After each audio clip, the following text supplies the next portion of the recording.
Terus kedua, pas saya masuk lihat nomor ini dari mana nomor 6, ini kayak sama tanggal lahir saya kayak gitu 85 apa tanggal 6 kan saya September bulan 9 85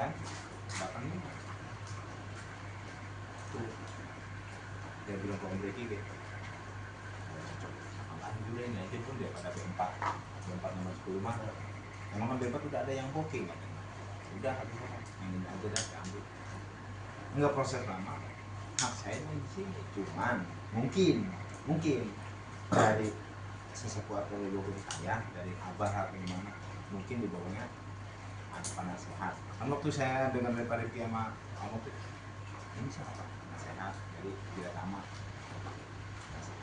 kok seorang penasehat ini jujur habis kita ngobrol saya masuk saya biasanya lama tidur om langsung tidur kok mimpinya abah saya ini Nana podcast kamu udah cocok di sini ntar ada yang ngasih tahu dah abang nggak panjang lebar abang nggak panjang ngomong langsung tuh itu tuh ada bapak saya ada ibu saya nenek saya ibu saya yang almarhum yang kecelakaan di Citra kumpul semua udah saya bangun pas ngeliat dia tidur jadi tidur lagi saya nggak bisa tahajud sare deh mana saya ngelamun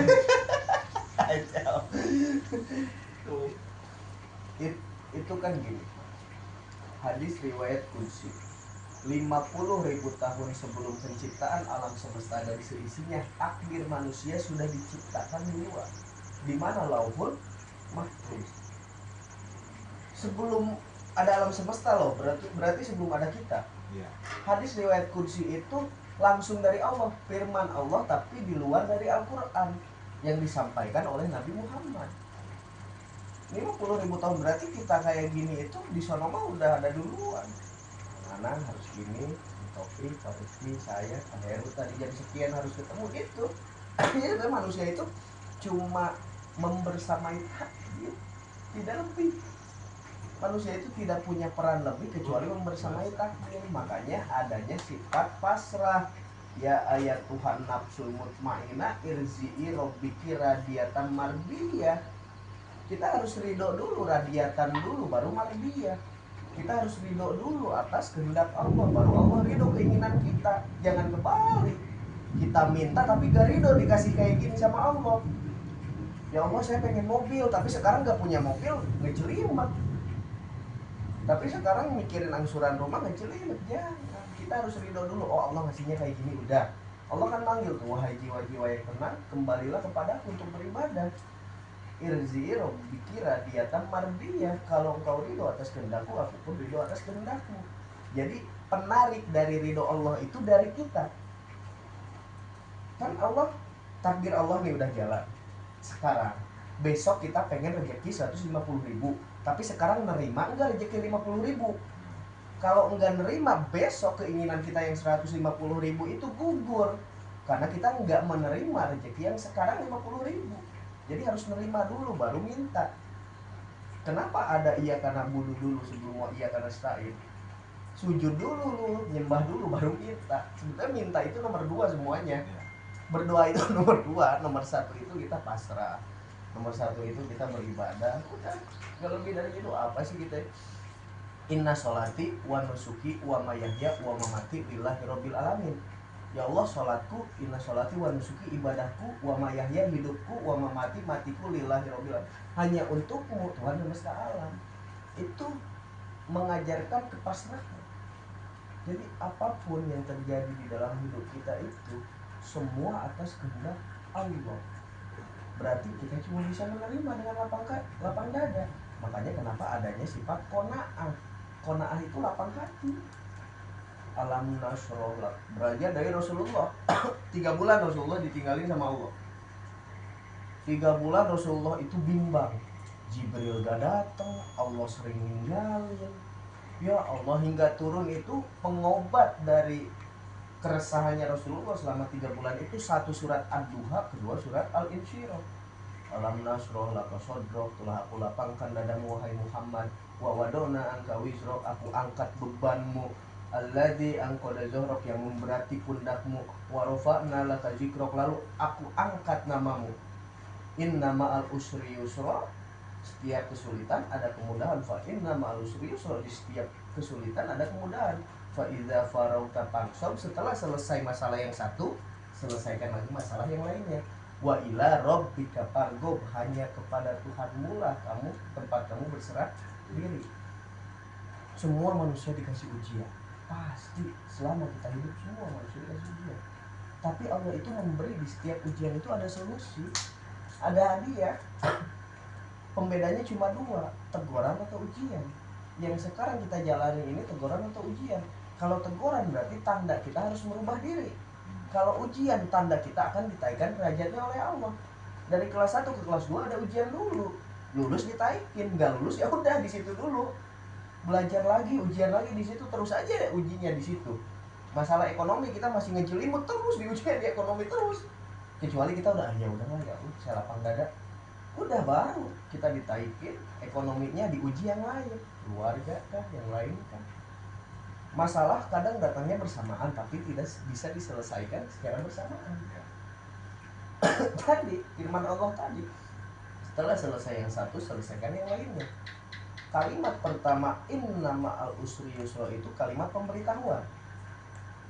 Allah itu ngasih tahu di setiap kesulitan ada kemudahan.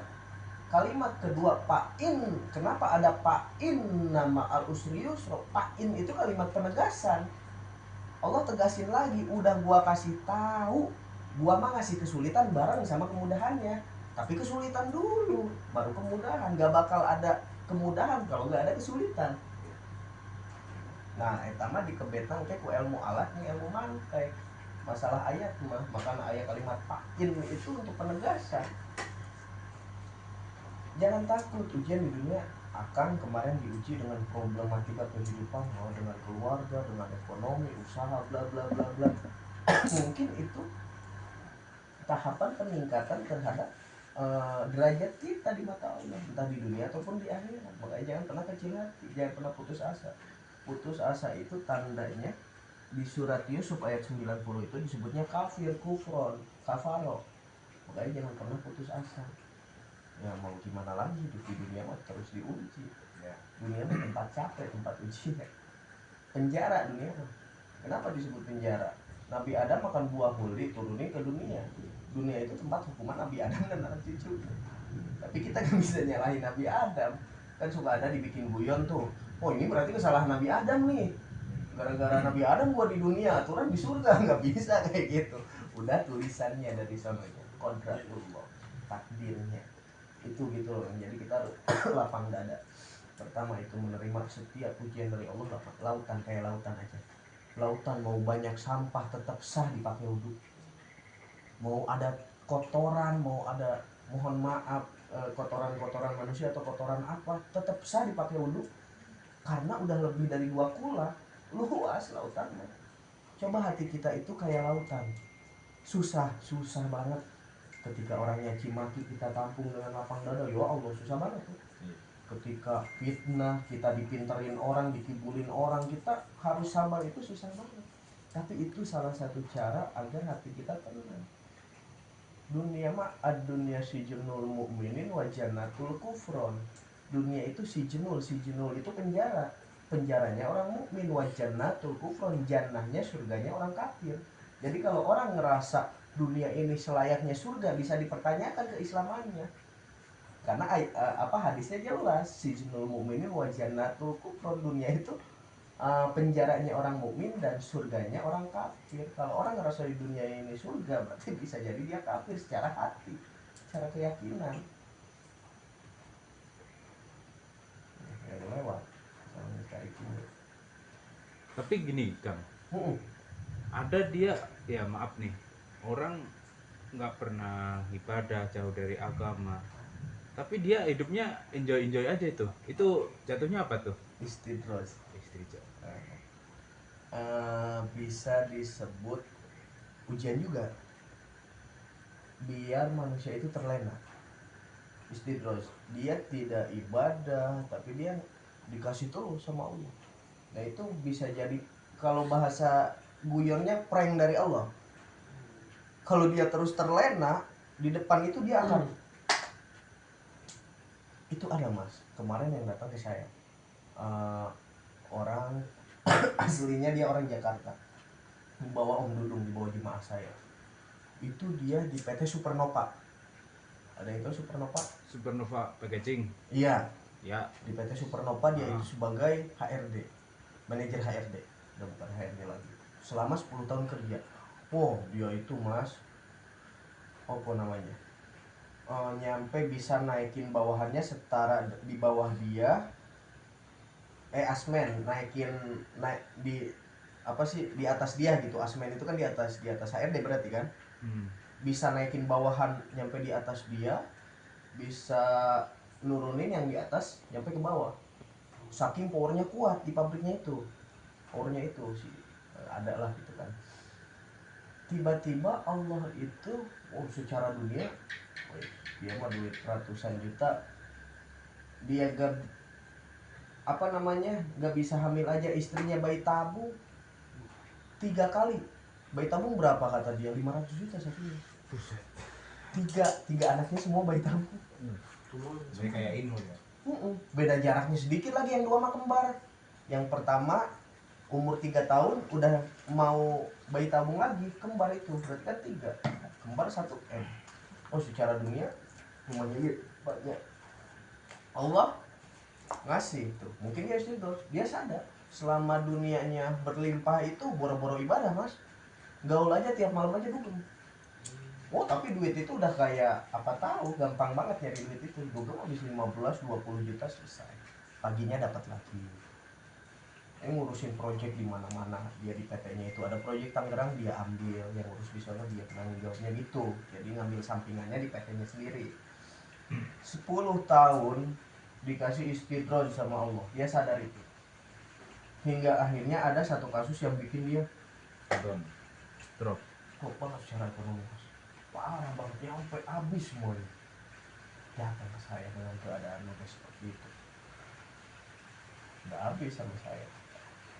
Ya udah sekarang perbaiki aja, fokus ke ibadah. Mau gimana lagi, sambil kita ikhtiar saya nyari pekerjaan lagi. Pertama yang harus kamu jalankan adalah pertaubatan. Saya kasih tata caranya, mandi tobat, sholat hajat, minta ampun sama Allah. Ini zikirnya, ini doanya. Nah itu yang disebut istighfar. Orang dikasih keberlimpahan secara dunia, dikasih kesenangan dunia, tapi melupakan hak-haknya sebagai hamba, melupakan peribadahannya sebagai hamba. Itu dimatakan istighfar. Bahaya mau itu istighfar. Kalau dibilang boleh.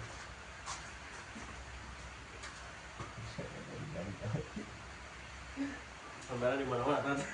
Kamera di mana? Terus lanjut. Lanjut.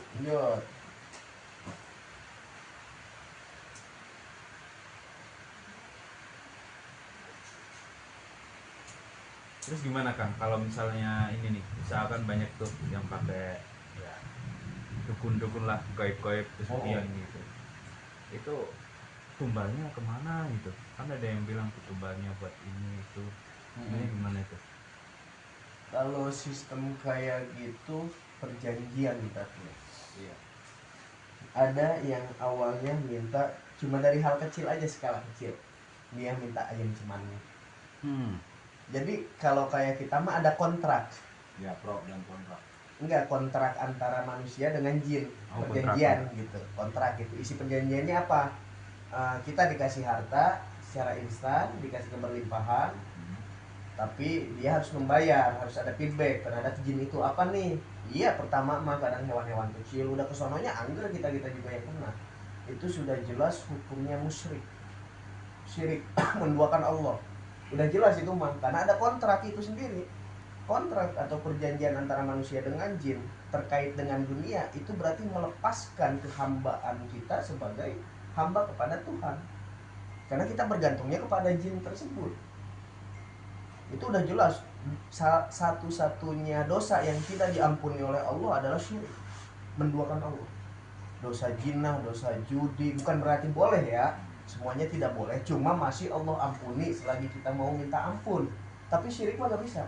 Satu-satu dosa paling besar yang tidak diampuni Allah itu syirik, menduakan Allah. Makanya jangan sekali, makanya saya sering terangkan nih, kalau banyak orang yang datang ke saya minta doa, saya sering terangkan di awal, jangan salah paham. Ketika doa kalian terkabul dan terwujud itu bukan karena saya, tapi karena kalian dan Allah. Saya cuma faktor ketiga yang mendorong doa kalian sampai kepada Allah. Jangan menuhankan saya. Soalnya kadang orang salah kaprah. Minta doa ke kita, terus kita yang dipercayai. Wah, mustajab ya. Wah, non mujarab ya kan? Enggak, saya sering terangkan di awal kayak gitu. Jangan salah, nanti saya soalnya yang dikasih tanggung jawab di sono. Lah, lu si A si B nih ada yang nuhanin dulu. Walaupun lah kan saya nggak nyuruh, tapi kita tidak menerangkan di awal. Ada pertanggungjawaban, makanya saya juga bilang, saya harus terangkan di awal. Iya, kayak contoh kayak gini nih ya. Kan dari awal kan udah saya uang belum ada. Kalau minta mahasiswa gitu, ingin minta belakangin aja. Saya minta selamat aja dulu. Kayak gitu nih kemarin. Jadi ya malah bahasa gini, itu kan udah kamu permintaan kamu.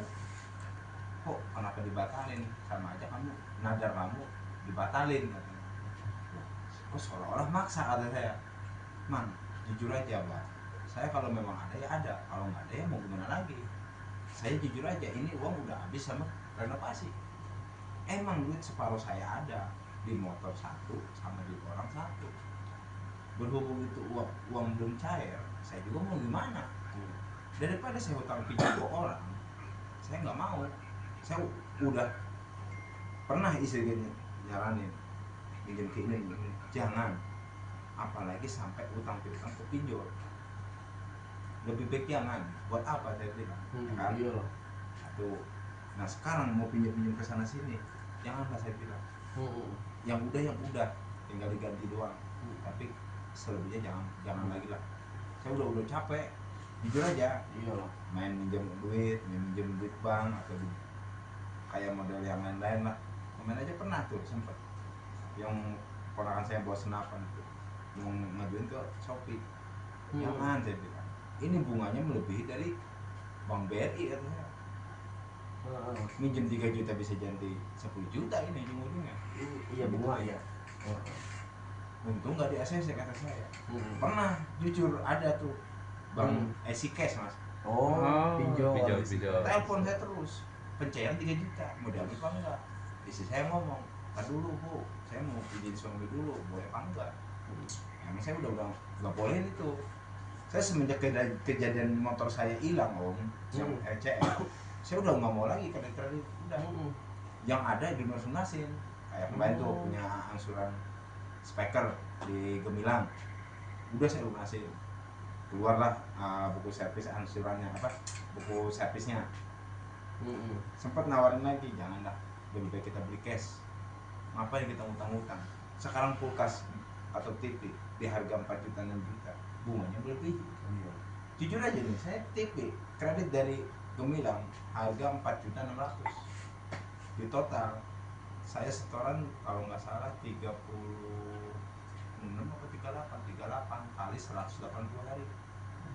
Di TV LG saya 180 hari. ya, 38 setoran 6 juta, hampir 6 juta.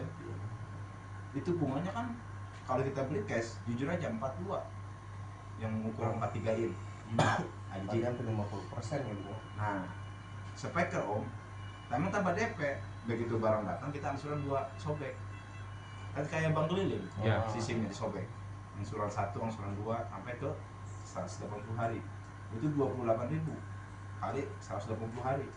Emang di dalam menua ekonomi usaha oke lah yang ada uang cash kita buat lagi modal, tapi ujung-ujungnya pusing-pusing juga kata saya. Jiran emang pemikiran nih, sanggup setoran segitu, saya jalani beda lagi gitu. Nah yang dipertanyakan saya, setiap orang pintar jujur nawarin barang mulu nih contoh ini sampai disuruh beli sesajen ayam segala macam, istri nggak mau. Emang di keluarga istri jujur aja ya, bukan nggak percaya sama syariat, percaya cuman nggak ada yang pakai. Jujur saya udah pernah mas ngalamin nih, kembang cempaka suruh makan 3 biji pernah. Terus suruh apa lagi ya dulu di daerah Nyomot Cariu, dia kan pernah nyepi, pernah bertapa di daerah gunung apa tuh yang kata Om Roy? Gambir, Bukan, daerah Buana. Sangkabuana. Jadi gini Mas, apa sih prakteknya nih? Setiap malam Rebo atau malam Rebo lah, si Mas sama Om Riki, sama Om Opik ngadu tes ketangkasan. Dalam arti ketangkasan, kalau di sini kan modern karate, Ya. ya kan. Kalau ini silat, silatnya tahan napas, bangku bisa naik, Jeblang. mau ditimban ke Mas Riki, Mas Riki nah, Mas Riki nggak kuat keluar darah, itu. Nah cuman saya dikasih izin, contohnya nih uang 1000-an, serinya bagus, sama digini. Nah jadi emang yang dikatakan Om Roy tadi, saya berarti mendoakan yang Maha Kuasa. Jadi saya percaya sama ini. Tuh, contohnya Sri itu. Nah, kayak kemarin saya sih bukan yang nggak percaya Om, jujur. Emang dalam arti rumah tangga pasti ada percakapan. Satu masalah, entah dari anak, entah dari segi ekonomi, entah dari keluaran. Sering mengucapkan orang masih ada ini yang nggak seneng sama kamu, seolah-olah mau menjatuhkan saya. Dalam arti sampai saya rumah aja kejual itu, ya itu tadi, separohnya kasihan, separohnya ini. Tuh, lo pengen tahu. Saya sih orangnya simple. Satu, dia mau ngizin ke saya silahkan, karmanya pun ada. Kalau saya mah yang Maha Kuasa pun nggak tidur kata saya. Setiap denyut nadi atau darah mengalir itu kelakuan dia pasti ada imbasnya. Saya emang nggak, bukan saya yang balas gitu intinya. Saya pernah ngucapin ceritanya, saya kan bawa mobil APV, ban saya kan contoh lah, saya ke Om Riki lantaran kan saya kenal dulu pernah ngontrak di rumah saya, namanya Mang Uta. Bininya sampai ngomong ngedumel gini, kebiasaan bentar-bentar minjem duit, bentar-bentar minjem duit. Nah disitu saya naiklah hati kecil saya, oh sombong banget kamu, liatin aja nggak lama kamu mati. Dalam mati batin kecil saya saking jengkelnya, mobil dari rumah dia saya laju ban kempes itu, ban kempes mau minjem dongkrak doang, di sana saya mau minjem uang, minjem dongkrak tuh. Ya mungkin nggak tahu ya, mungkin sudah takdir dia meninggal, nggak tahu ya, emang meninggal orang itu. Sihir itu nyata adanya, di zaman dulu dipakai sebagai pemisah suami dan istri, sebagai pemisah keluarga. Kebet surat Al-Baqarah ayat 102. Racun Sangga itu. Sihir Di itu Kalimantan. diajarkan oleh malaikat Harut Marut kepada kaum Yahudi sebagai tanda ujian dari Tuhan. Orang Yahudi ini bisa mempergunakan sihirnya untuk kebaikan atau keburukan. Lah kita kalau tahu penangkalnya penyakit A, harus tahu penyakitnya dulu. Saya pun tidak memungkiri untuk mempelajari untuk mempelajari penangkal dari setiap sihir daerah Jawa. Sihir A, sihir B, sihir C, sihir daerah Sunda, Jampang Surade, daerah Karawang, itu mempelajari dulu jenis sihirnya. Bukan untuk dipergunakan sihirnya untuk tahu penangkalnya. Makanya kata saya tadi, sihir itu diajarkan awalnya diturunkan oleh Allah, itu diajarkan lewat malaikat Harut Marut kepada kaum-kaum Yahudi di Babilonia. Surat Al-Baqarah ayat 102. Lalu di zaman Nabi Sulaiman itu diangkat lagi sihir itu. Karena Nabi Sulaiman itu menguasai berapa makhluk, hewan, manusia, jin. Nabi Sulaiman itu rajanya. Sulaiman disangka sebagai penyihir, padahal Nabi Sulaiman itu bukan penyihir, tapi dialah yang dikuasakan oleh Allah untuk menguasai bukan cuma manusia. Itu ada surat sihir itu nyata ada. Itu dijelaskan surat Al-Baqarah ayat 102. Iya, dulu kan pernah saya juga ceritanya nagih, emang bukan hak saya, itu kan uang orang tua saya yang udah almarhum. Ya contoh lah, Om Opik ini kan hajatan, ibu saya kan minta bantuan sama ini, dikasih lah sama Om Opik 3 juta, sama aku ya 30 dus. Berhubung orang tua saya udah almarhum, otomatis kan ini mau ada acara perlu, dia mau nikah, otomatis kan nagih yang apa sih namanya mas, gentenan itu, gantian. Gimana, saya mau nikah besok atau minggu depan, ini gimana, uang Ami punya utang ke saya, uangnya sekian, air mineral sekian. Ya otomatis kan saya kan nggak tahu apa-apa. Waktu nikahnya ade itu saya kan nggak tahu uang itu dari mana, ya kan. Wajar saya bertanya, yang ngasih itu Ika waktu sama Wami apa sama si Ratna, sama berdua. Ya tagihlah orang tua itu. Berhubung Waminya udah almarhum, ya anaknya yang bersangkutan pemain hajatan, bahkan dia beli bor-bor buat ganti. Nah otomatis kan pertanggungjawabannya nggak ada kan. Nah saya, inisiatif saya sebagai kakak, kan pernah ada ucapan dari uang saya, uang ibu kamu nggak habis, ada di mamang kamu sekian juta. Ya otomatis kan saya wajar dong sebagai ahli waris anaknya menagih ke Om Riki.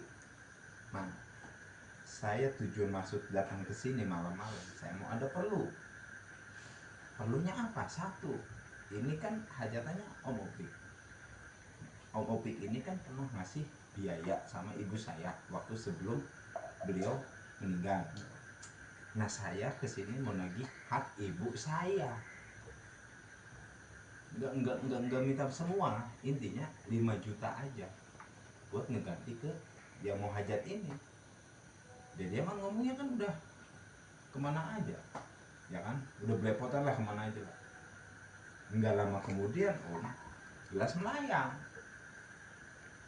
kayak gini ke kepala saya. Dia seolah-olah mutusin jangan ke rumah Om Riki lagi, jangan injak rumah saya lagi, ada apa-apa urus sendiri. Nah saya tujuan lagi kok kenapa digituin. Nah saya kan akhirnya naik pita hitam, saya ucapin gini, oke, kalau memang nggak mau bertanggung jawab dengan utang piutang dari almarhum, semua penyakit almarhum bapak saya sama ibu saya terjadilah sama beliau, kayak gituin. Saya sumpahin kayak gitu. Selang ini hajatan clear, seminggu diimpus, waktu di karantina Omikron, nggak boleh ada yang jenguk, nggak boleh ada yang nengok, seminggu itu penyakitnya sesak napas sama ini, pernah dirawat lagi. Nah dalam arti agama, apa saya salah nagih ke mamang saya? Enggak. Ayo. Enggak. hak maksudnya hak almarhum loh. Enggak. Maksud saya kan dalam menagih itu biar almarhum enggak, bahasanya ketiban apa ya namanya, dosa lah bahasanya. Kan beban, utang piutang itu kan beban, ya kan. Kan selagi mau dimakamin, barang siapa yang punya utang, tanyakanlah ke pihak keluarganya, bener kan. Lagi disolatin di masjid, kalau apabila almarhum punya utang, ya tanyakan ke anaknya. Barangkali almarhum punya titipan uang di mana-mana, ya diselesaikan dengan keluarganya. Kan bener kan? Kan saya cuma nagih itu doang, buat ngembaliin duit itu doang. Sampai segitunya mama saya melempar gelas, untung gelasnya nggak pecah. Gelas kayak diem. Oh gini sampai sekarang Om, sampai saya punya rumah di sini, alhamdulillah, tanpa bantuan orang tua, tanpa bantuan saudara atau adik, alhamdulillah. Belum saya sekali nincak rumah mama saya, sampai lebaran 3 kali kalau nggak salah. Jujur, sampai adik saya pun ya, jujur aja ya, pas lebaran kemarin kan istri saya ngomong, ya kita nggak lebaran ke Wayuyun, ke sana sini, bukan kita nggak mau, saya pengen tahu adik saya ada etikat baik nggak sama kakaknya. Kakak itu pertanggung jawabannya ke akhirat itu gantinya orang tua. Dia ngelakuin apa aja, saya menanggung dosa, bener kan? Nah sama aja dia mutusin tali silaturahmi. Rumah saya dijual kok lansia plus udah nggak mau ini lagi, boro-boro nyapa, boro-boro nyebrang, minal aidin atau gimana bahasanya adalah itu nomor terakhir lah saya bilang, nggak jadi masalah. Cuma cara penghormatan ke kakak tuh nggak ada, adik saya. Jadi seolah-olah adik saya itu mengingat masa lalu, Om Roy. Bapak saya meninggal gara-gara saya. Saya sering ngeribetin orang tua. Itu. Jadi penak pikiran dia tuh kayak gitu terus. Ya biar kita itu fokusnya gini. Kata saya kemarin, itu harus dijadikan landasan. Ayat pamaya manis sekolah zarotin khairu yaroh pamaya manis sekolah zarotin saroyaroh itu harus dijadikan landasan kita agar kita itu senantiasa berbuat baik kepada siapapun. Kan inti dari Al-Fatihah itu Bismillahirrohmanirrohim. Rohman itu kan keluar. Bisa nggak Rohman kita mingkem? Bismillahirrohim. Nggak bisa. Bismillahirrohman. Man keluar. Baru rohim. Bisa nggak rohim kita itu mangap? Rohim nggak bisa. Rohim kita itu mingkem. Nah itu maksudnya apa? Allah itu mengajarkan kita Rahman, kasih dulu nih. Kita mengasihi dulu, rahmat dulu, rahmatan lil alamin kepada seluruh alam semesta dan seisinya. Baru kita itu mendapat feedback. Kita itu mendapat perlakuan baik dari alam semesta dan seisinya. Jadi magnetnya di kita juga. Kalau ada yang berbuat buruk kepada kita, harus ditelaahnya, ditafakurinya dengan dua faktor. Satu, apakah kita pernah berbuat buruk ke orang dengan hal yang serupa? Atau kedua, kita ini sedang diuji kesabarannya oleh Allah. Semar, Sabdo Palon, itu tiap hari dicaci maki sama anaknya, Petruk, Gareng, Bagong. Oh jancu bapak wedan kan gitu. Setiap hari itu diledek sama anak-anaknya. Kemana? Oh. Yuk. Tapi dia masih sabar karena dia melihat bukan si Petruknya, bukan si Garengnya, bukan si Bagongnya, tapi Allah. Oh, si Petruk, si Gareng, si Bagong ini digerakkan oleh Allah untuk meledek saya agar menguji kesabaran saya. Bisa nggak saya sabar ketika diledek oleh adik, ketika diledek oleh anak? Nah, kita harus tapakurnya ke situ. Kalau kita sedang diuji atau sedang diperlakukan buruk oleh seseorang. Saya juga sering gitu dulu. Perasaan saya gak pernah gini ke orang. Oh berarti kalau bukan pelajaran, bukan balasan atas perbuatan saya, berarti ini ujian. Ya. Untuk menguji kesabaran saya gitu loh. Perasaan saya gak pernah gini ke orang, tapi ke orang gini ke saya. Oh berarti Allah mengajarkan kesabaran kepada saya. Nah itu Pastabikul khairat itu harus diterapkan di setiap kehidupan kita. Berlomba-lomba untuk berbuat kebaikan, bukan berlomba-lomba untuk saling kaya, untuk menang, bukan. Allah itu memperlombakan setiap manusia itu untuk berbuat kebaikan. Tahu film PPT, Para Pencari Tuhan? Ya. Contoh, semua yang ada di film itu pelajaran. Kaya dihambur-hamburin, Pak Jalal. Miskin lagi si Asrul yang kaya dihambur-hamburin. Itu semua pelajaran di film itu. Dari mulai PPT 1, Bang Jetsam, saya mah sering melihat karena semua itu pelajaran. Oh iya, ini pelajaran hidup yang nyata disinetronkan gitu loh. Itu nyata, semuanya ada. Di kehidupan kita yang nyata pun ada yang seperti itu. Iya, maksudnya kan gini loh. Saya tuh kan belum pernah nyakitin ke adik mah gitu ya. Tapi kalau masalah utang piutang, saya pernah ngalamin dulu. Ada yang belum bayar ke ini, saya pernah. Saya itu udah ngejalanin kayak gitu. Cuman yang saya jadi habis pikir, kok kenapa saya adik kandung saya sendiri sampai ngejolimin saya kayak gini? Salah saya apa? Kalau saya memang salah saya merasa Tuhan yang nyabut orang tua saya, berarti saya otomatis menduakan yang Maha Kuasa, ya kan? Kalau memang udah masalah, udah takut, kita nggak boleh dituntut. Sekalian nggak apa-apa, Bang.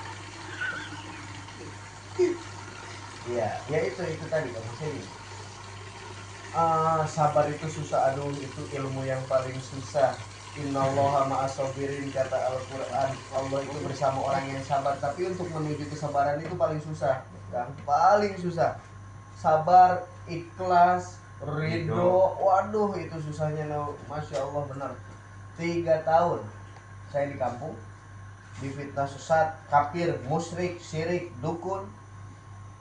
Allah membalikan dalam waktu 3 tahun itu. Tuh, yang ngefitnah lu pada minta tolong ke saya. Apakah saya tidak menerima mereka ketika mereka meminta tolong? Enggak. Ketika mereka meminta tolong, alhamdulillah saya tolong selagi saya bisa. Padahal orang yang minta tolong ke saya itu 3 tahun yang lalu orang yang nyebut saya dukun, orang yang nyebut saya kafir, orang yang memusyrik-musyrikan saya. Tapi saya dengan kelapangan dada memaafkan semua kesalahannya, lalu membantu dia ketika saya bisa. Nah, itu yang paling susah, kan? Kalau berbuat baik ke orang yang baik ke kita gampang, tapi berbuat baik ke orang yang pernah berbuat jahat ke kita, itu ganjarannya berlipat-lipat. Itu dia pernah kan, pernah bahasanya dibuktiin lah. Contoh, saya waktu semasa almarhum ibu saya, kan ceritanya di rumah sakit Harapan Bulan nggak ditangani, katanya alatnya nggak ada. Contoh lah, ini tuh bahasanya Pak Riki itu ke saya itu adik sepupu yang kemarin orang Pelen om. Itu tuh adanya dia emang punya mobil, dan saya bilangin saya pinjem mobil buat pindahin ibu saya ke RSUD Cilengsi. Kunci mobil ada, tapi si A nya kerja. Maksud saya gimana? Kan saya bisa bawa mobil, nggak mungkin dong mobil saya tabrak-tabrakin. Iya kan? Saya juga punya perasaan, punya pikiran. Akhirnya dia mengucapkan lah ke saya, ya udah, nah bawa pakai motor. Akhirnya saya nggak main lama mas, saking saya jengkelnya, saya bawalah motor itu ke Pandai yang main mas ke sini, yang mobilnya 1000 cc. Saya pinjam lah om, jam 3 pagi. Pade, saya mau minta tolong, mau pinjam mobil buat pindahin ibu saya di rumah sakit Harapan Mulia ke RSUD. Emang ibu kamu sakit apa nak? Sampai mau dirujuk kayak gitu. Ya udah panjang Pade, saya juga ini buru-buru, kalau boleh saya ambil, kalau nggak boleh ya saya pulang lagi. Ini kuncinya. Saya bawalah si bibi saya itu ngomong ke istri saya, emang boleh malam-malam di mobil? Kata istri saya, liatin aja, kan mobilnya parkir di sini. Nyata itu mobil parkir, diam-diamnya. Selang berapa tahun, ceritanya saya lagi emang nggak jualan, tapi saya lagi bikin meja.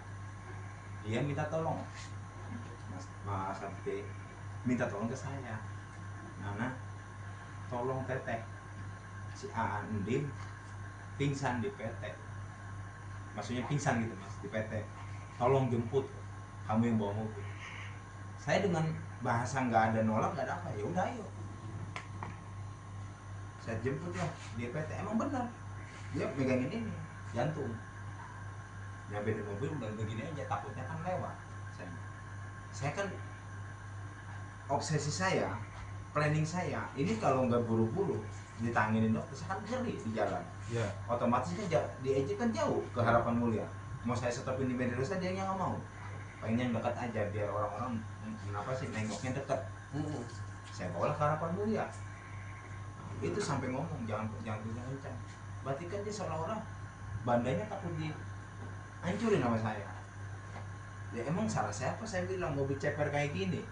Ya kan, saya kan namanya buru-buru, daripada nyawa dia lewat, entah saya juga disalahin. Nyampe lah sih.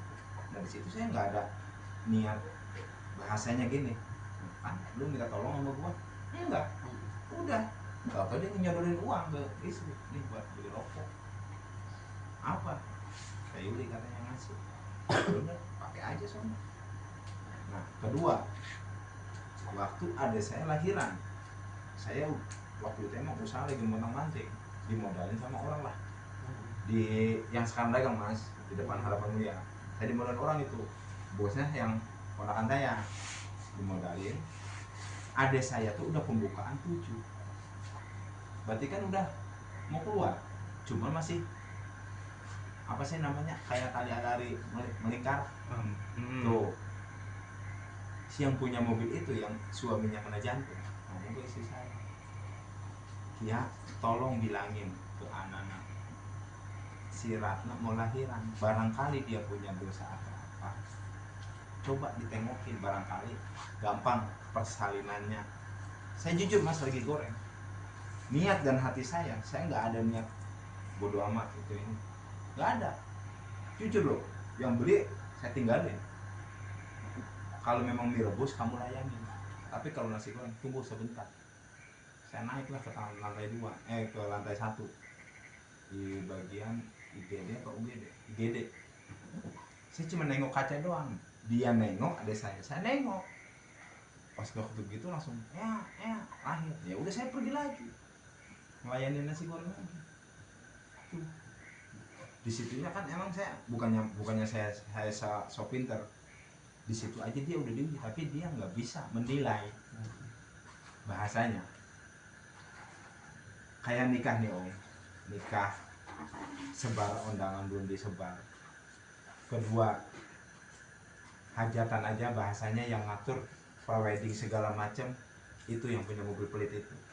Kan saya bilang contoh si ini Bang Ade ini pengaturan siapa ini, kok ini panggung buat pengantin di tempat sampah, kan itu bon waktu itu, ini buat dangdut katanya, ini siapa yang ngatur, itu yang rambutnya keriting gitu. Iya siapa, oh saya tahu berarti, oh itu yang ngatur, itu bukan apa-apa, yang berhak ngawang wajib ngatur itu saya gantinya orang tua. Kalau di sini berarti bau sampah dong, di foto-foto, jadi dipindah sini, dangdut di sini, di sampah. Di situnya aja saya kurang terima deh saya.